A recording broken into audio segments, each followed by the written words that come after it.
Hello everyone, me and Cubby would like to welcome you to another episode of Nemopack. How are you guys doing today? How's life? We need to start today's episode by making a very tough choice. What do we eat? I think today we are going to go with burgers. It is going to be yummy. Oh, and we can make 55. Very good. And it gives you strength. Now that we know this is going to be our food for the day, what is the plan? I want to start today's episode by getting creative flight using the Flugel Tiara from Botania. We have already been to the end, so Ender Air Bottle is not going to be a problem.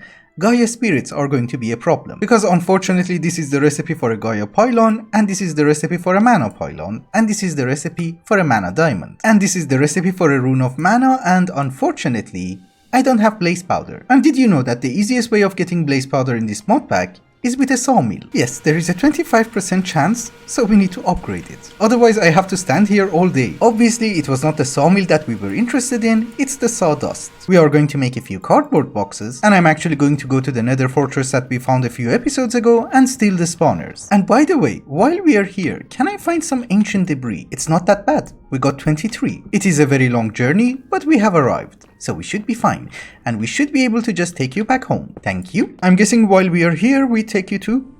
Why not? I am going to collect a little bit more ancient debris, and I will see you back at the base. We did not need a crazy amount of blaze powder, and I think I only have to make 5 runes of mana. You know, 4 of them are going to be for the mana pylons, and the extra one is going to be for the brewery. Yes, this guy. We also need 16 resonating gems. That is going to take a bit of time. I have 15 to go. So I have made the pylons, and then I remembered that we also need to make a beacon, which this is the recipe for it. It's not going to be a huge deal because we get a lot of iron from our digital miner, and we do have a collector crystal. It is a garbage crystal, so it is going to work very slowly, but it does work, and I don't have to travel. That was fast, but I only managed to get 24 ores. We need 3 more in order to make the 3 blocks. In the meantime, we can focus on brewing some potions.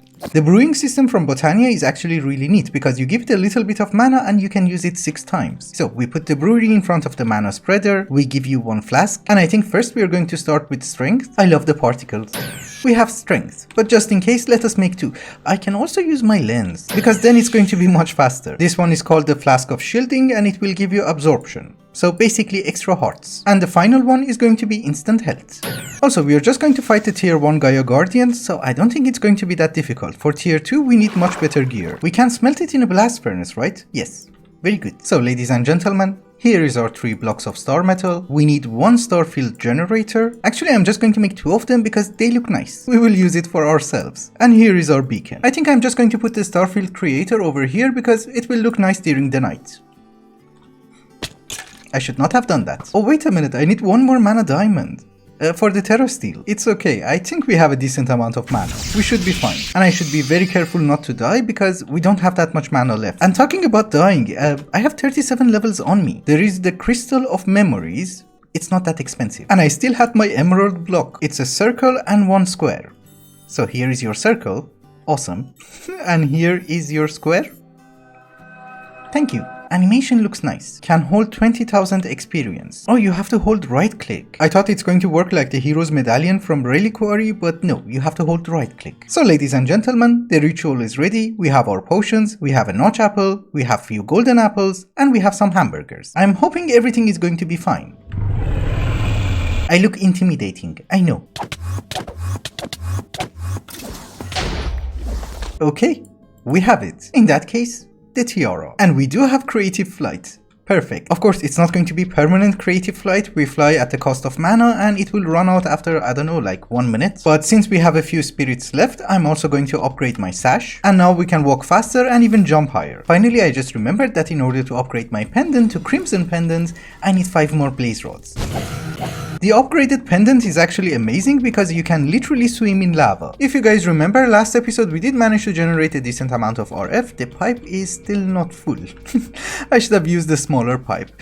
Anyway, we have a decent supply of RF and we do have an applied energistic system. What we don't have is ore processing. We do not have autocrafting, so I think the best solution is that we just make everything in bulk. I have also been trying to make as much circuits as I can. Unfortunately, we're out of lapis. And this is why I think ore processing should be our first priority, because then we will not have to be worried about resources. We are not that poor, we can afford an advanced machine. Yes, this is so much better. I'm hoping that this is going to last us for a while. This is going to be a very basic ore dabbling system because we do not have that many types of ores, so processing them should be very standard. This modpack does not include ender storage, so we do not have ender chests, but we do have quantum entangleporters and they should be able to move items and fluids as well. So basically what we are going to do is that we're going to have a quantum entangleporter in the output of the digital miner. I have already made a channel for ores, and if we have another quantum entangleporter attached to a chest, you might notice that we will get items inside the chest. So that is exactly what we're going to do. I'm going to have a barrel over there, and the quantum entangleporter is going to output everything into this barrel. And in order to sort the items, we are going to use a logistical sorter.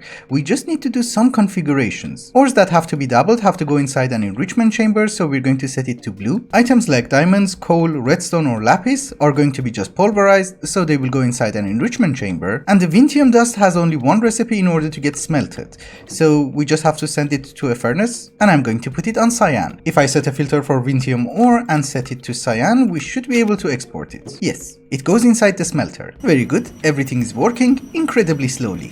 Of course, now that we have done all of this, we need to export everything into our applied energistic system. So we need to extract the items from the bottom. It does not have to be from the bottom, it's just how I configured the machines. And I'm going to make another channel for ME inputs. I'm also hoping we can afford an interface. Yes, we can. This is going to be very janky wiring, but it's okay. So if we have one more quantum entangleporter next to the interface like so, we should be able to output every single item. Yes, it is going into our ME system. That is perfect.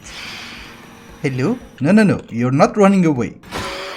I was going to go up ahead and make the autocrafting for our applied energistic system, but then I thought maybe this time we should do it together, because normally I will cut it out of the video because I'm thinking, okay, I did it once in a series, so you guys have probably watched it. But then again, not too many people watch my older series, and the last time that we did autocrafting was in Enigmatica 2. That's 2.5 years ago. So let us do this one together until the next 2.5 years. Let us go through the basics first. Oh, and by the way, this is not a tutorial, it's not an opinion of an expert, and it's not comprehensive. It is just the basics of how I do my own applied energistic setup. We all know that in applied energistics we have something called a channel.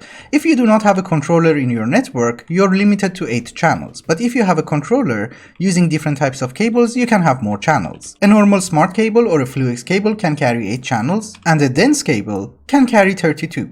And that is the maximum size of cable that you can have. So based on the cabling system, each side of the ME controller is going to give you 32 channels because that is the maximum that you can extract from it anyways. So you can only have one dense cable. That's it. However, you're eventually going to expand your base and you're going to have a lot of machines.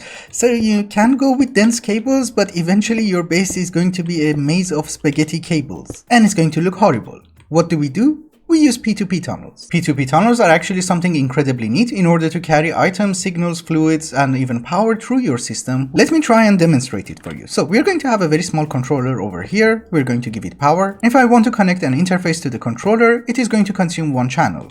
You don't have the Wayla for it, but you should be able to see this blue line. That means it's consuming one channel. However, eventually we're going to have a lot of these interfaces, and if we want to connect all of them using dense cables, it's going to be expensive and incredibly ugly. So here is what we can do. We can craft a P2P tunnel, we can put it on our controller, and one thing that you should remember is that the P2P tunnel, although it is connected to the controller, it does not have a channel. So you need to provide it with a channel by having a cable.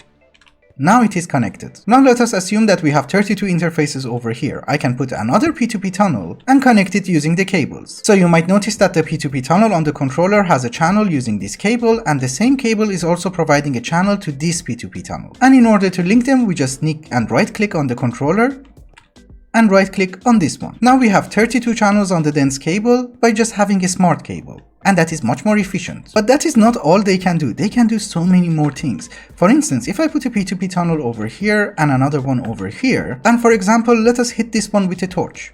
You might notice the color has changed. Now this is called a light P2P tunnel. If I put a torch in front of it, sneak right click on this one, and right click on this one, you have light over here. Of course, you can do the same with redstone. You just have to hit them with a redstone torch or something redstoney, and then if you flick the lever, this is on. Obviously it can also carry power, fluids, and items. Oh, and by the way, except the ME-P2P tunnel, the rest of them are not craftable. You have to craft an ME-P2P tunnel and put it down, I don't know, in front of a cable, and right click with an item. So if we wanted to transfer energy, we need, I don't know, maybe a cable from mechanism. That should convert it. But here is the point, you don't have to do it every single time that you want to transfer energy. The moment that you link them, this one will also be converted. Now that we have gone through the basics, how do we want to set it up? One thing that I forgot to explain is that I did mention that items which are going through the P2P tunnel are going through your network, but not in your network. What does it mean? What it basically means is that if I use an energy P2P tunnel over here in order to extract RF from this quantum entangler porter, and let us say I want to power this cable which is getting its power from the quantum entangler porter using our P2P tunnels, the power itself is not going through your applied energistic system. So if I remove this guy, eventually the controller is going to run out of power and our entire system will shut down. Meaning that although I am having power over here and I can potentially power this cable, the ME controller itself is not getting any power. Another very important point is that in between the cutscenes, I'm actually doing a lot of grind. I have a garbage automation in order to make circuits, and I'm making them. I'm getting lapis sheets so that I can get integrated circuits. I'm also changing the location of our digital miner so that we get constant supply of ores, getting rid of the pests, and also I feed Cubby. We don't have to watch. That's my boy. Of course, I also have to shear the sheep in order to get wool so that we can make more cables and get rid of pests. But that is basically my life now. Now that we know how the basics work, let us get a little bit fancy and make a few networks. Of course, as you already know, you cannot have two controllers in one network because otherwise your entire system will shut down. So we need to create a few sub-networks. We don't need to do that because in this modpack we do not have that many machines to operate, but you know, we just do it for fun. But we do need to start somewhere and we need to have at least one controller. So I did make an energy acceptor, we put it under the cable, and we're going to power it using a quantum entangler porter. So we do have a network which also has power. But this is not going to be our main network, this is the network which is going to power the other networks. And I think here is how we're going to do this. We are going to have a network for applied energistics, we are going to have a network for fluids and items. And since we cannot have two controllers in one network, we need to use cable anchors so that the cable does not connect to the controllers. And then I can just make a ring around the cable, use my P2P tunnels on the controller, not that one, and connect all the P2P tunnels using a smart cable. And I can do it on this side as well. Like so. And this is going to be our main applied energistics controller with 8 P2P tunnels on this side and 8 on this side. But you might notice there is something wrong and we do not have any power. Very technical people are going to tell you that you can use quartz fibers in order to transfer the power through the network, because it will not transfer channels and it will only transfer power. And if I put a cable like this one is also online. But I'm not a technical person, so I'm going to do it in a very inefficient way. We are going to have a line of purple cables over here, which is going to be used for power. I'm going to use a P2P tunnel, I'm going to set it to RF, and then I'm going to put my quantum entangler porter over here. So this quantum entangler porter is powering our controller over here, and it's also providing power to the P2P tunnel. And if I put another P2P tunnel over here and connect it to our cables and link it to our power system, this should be online. As I have already mentioned, this is going to be our main network, but my terminal and the drives are attached to the sub-network. How do we fix it? We just need to break U, put one P2P tunnel, put a dense cable over here, and just link one of these P2P tunnels from the main network to over here. There you go. We are online. But that is not the only subnetwork that we're going to have. We're going to have another one for items and fluids. We're going to have another controller, which is a 3x3. And I do have cable anchors so that the main cable does not connect to the controller. And I need more P2P tunnels. We have a little bit more and that should be enough. I also want to color code them as well. So I think we're going to use cyan cables for, I don't know, items. And we're going to use red for fluids. Of course, again, you might notice that we do not have power over here, and that is why we need to bring the power cable, which I am assuming, if I have not done anything wrong, there you go. Yes, it works. Ladies and gentlemen, our brand new network. Again, I would like to mention that in this modpack we don't technically need to do any of this because I think, 100 channels is going to be enough. We only have mechanism, but we are doing this for fun. You might also notice that our controller over here is fluctuating a lot in power. So I did make some advanced energy cells and we're going to use it in order to make it more stable. And I think 8 of them should be more than enough. Yes, there you go. 12 million RF. Anyhow, we do have our setup. How do we proceed?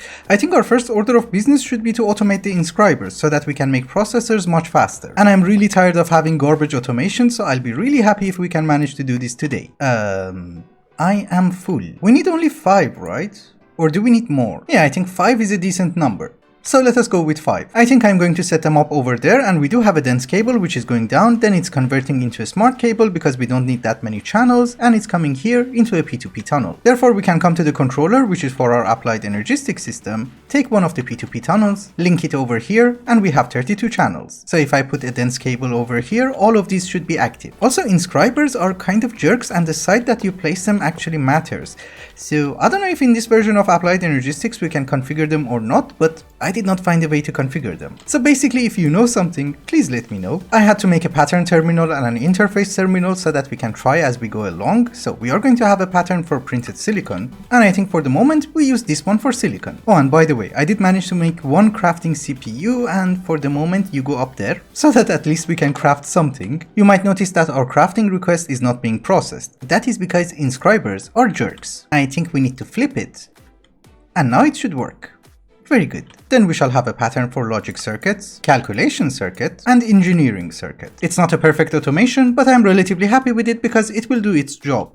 I had to flip them several times just to make sure that the import bus is not going to take out the press. I'm also not exactly sure how we are going to design this room, but this room is going to be mainly for our applied energistic system, meaning that the machines are not going to be here, and we're going to use quantum rings in order to, I don't know, station them somewhere else. Again, just to play around. Otherwise, there's absolutely no reason to do that. Unfortunately, we also don't have enough resources in order to continue with this project, so we have to leave it like this until the next episode. Hey Cubby! Where are you going? Food is more nourishing and satisfying when consumed. And you can put it on a helmet? This is something that we absolutely have to try. Why not? So you should give me 6.5 saturation, and you are giving me 6.5 saturation. I don't know. It's okay, we're going to keep the enchantment because why not? I wanted to get started making some singularities, and apparently I made too many storage components. But it's okay. Oh, I can have two 64Ks? I should really learn how to calculate. I did mention that we are going to have a lot of quantum rings in order to automate everything around our base because not everywhere is accessible by cables. Making a cable from there to over here in order to make integrated circuit boards, I think it's not going to be very wise. Also, you should remember that in order to make the endgame items, we are going to require a lot of singularities, and yes, I do understand that 20 is not that much, but if you look at the quantum entangled singularity, that has a lot of uses. It's basically uranite and the paste from Power. I'm going to disable Alex's mod, cause I hate cockroaches, and there's also a centipede. You can say whatever you want, that is a disproportionate number of legs. Anyways, I do have a sink, we have an ultimate mechanical pipe, and we have a matter condenser. We set you to make singularities, we give you a 64K ME storage component, and if we extract the water, that should give us a lot of singularities, yes. That's really fast. And very cheaty. Before we wrap up today's episode, there is something that I want to try. I don't have obsidian, and getting obsidian is very painful. I do understand that there are better ways of doing this, but I really want to try and use lava, and I want to use create. According to the wiki, if you have more than 10,000 blocks of a certain fluid, Create considers it as infinite. I cannot really count, but that could be 10,000 blocks. So let us give it a test. Create was incredibly painful for us in the past because we had to use kinetic energy in order to generate RF. But now that we have plenty of RF, we can do exactly the opposite. This is called an electric motor. You can set up the RPM, and if you give it power, it will rotate. I should have brought some building material, but this will do. We are also in one chunk, and that is good. I did bring a hose pulley, and I think we just have to put it like this. You're facing the wrong way. Can I flip you? Yes. I should have brought gearboxes. Why aren't you burning? Because of the helmet? Burn. A bit. Of course, I should mention that this is going to be a proof of concept. Later on we are going to use quantum rings, but I just want to see if we can get a lot of lava. We don't want you to go that crazy. 128 should be enough. Here is a quantum entangloporter, so you have power. And if I give you a shaft, will it go down? Oh, that is fast. That is really fast. Actually, we don't burn. We can go and check. Oh, but I get stuck. Okay. We don't check. So if I understand everything correctly, there should be a valve over here and we can extract the fluid. We should also have a pump, and I'm assuming we can just have a cog and you should work. Ah, you are not working because you are facing the incorrect way. Now you should work. Do you need a tank? Yes. It is not the fastest thing in the world, but that is a decent speed. By the way, why did I get an achievement? Oh, so it is infinite. Fine by me. Also, the reason that I was wondering if we are in one chunk or not is that we want to chunk load this place, and if you go to the upgrades on your quantum entangloporter, you can give it an anchor upgrade. So this place is not chunk loaded. Anyway guys, I think it's also a good time to wrap up the episode. Me and Cubby would like to thank you for watching, and we hope you enjoyed it. Till the next one, Bye bye. He's accessing the applied energistic system.